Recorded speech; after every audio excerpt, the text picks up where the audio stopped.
we're super excited to be able to draft Kenny Pickett with our first-round pick. Honestly, never thought he would make it to us at 20.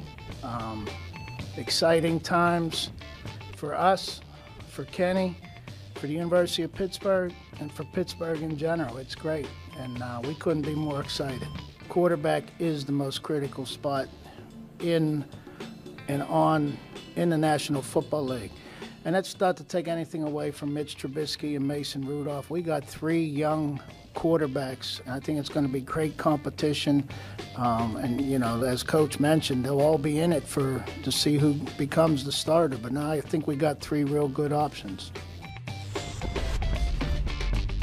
Kevin Colbert, after the first round of his final draft as GM of the Steelers, talking about Kenny Pickett, as Peter King said, 39 years after they pass on a Pitt quarterback in Dan Marino, they do not pass on Kenny Pickett. It does surprise me, though, Chris, when you listen to Colbert, they were wondering whether or not he was going to be there.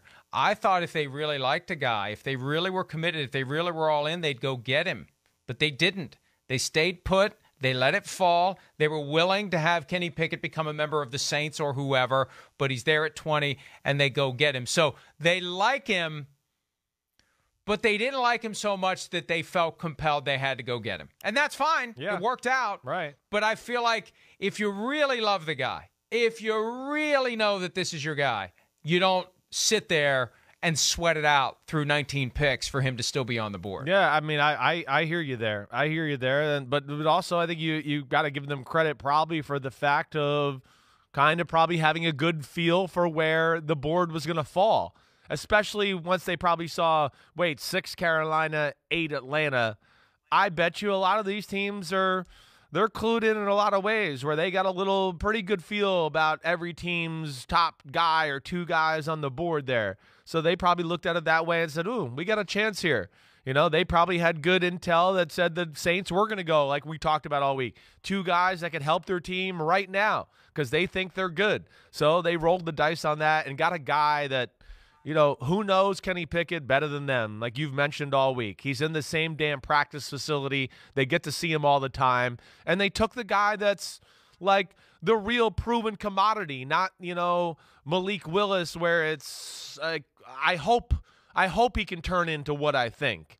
So I understand that. I do. You know me, I think Matt Corral is the best quarterback in the draft.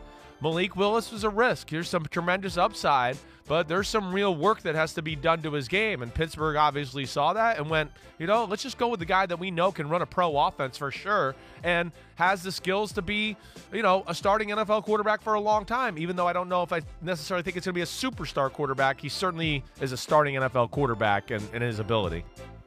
There's the Kenny Pickett draft party. Lots of people very happy with the development. He'll be staying in Pittsburgh. All right, so let me ask you this, because you had made the point that if the Panthers take Pickett at 6 and then he shows up for an OTA practice and people see Sam Darnold throw the ball and they see Pickett throw the ball and they're going to be like, what the hell are we doing here? So what's going to happen when it's Trubisky versus Pickett in Pittsburgh? You're going to have a little of the same thing. You are. I mean, there's no doubt about it. Trubisky's got talent. I mean, he didn't like get drafted at number 2 because like people were like, oh, he's crappy. Let's take him there. His arm is pretty strong. He's pretty damn fast.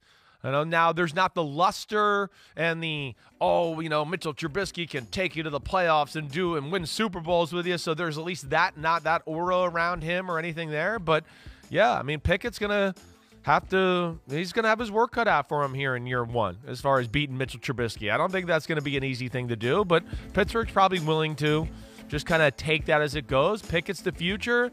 If it doesn't happen this year, okay. They'll wait a year until they throw him on the field. But, you know, two pretty good options with Pickett and Trubisky for their team. And it was 4 years ago that Mike Glennon was that placeholder quarterback signed by the Bears, and then they drafted Trubisky. Now Trubisky is the placeholder. As we suspected at the time, he signed a 2-year deal with a base value of $14 million. It did not scream out, this guy is our future. This guy gives us some cover so that if we don't get Pickett, it isn't completely obvious that we want a quarterback. And if we don't ultimately get the quarterback we want, then we have somebody that can right. get us through a season or so. So what it does do is close the door on Baker Mayfield going to Pittsburgh, which means that the Browns could cut him now and not sweat it, because clearly Pickett's the guy moving forward. So if you're a Browns fan, be happy. You don't have to worry about Baker Mayfield playing for the Pittsburgh Steelers, or at least not worry as much as you did. Hi, I'm Mike Tirico, and thanks for watching. Make sure to hit subscribe for the latest news and highlights from NBC Sports.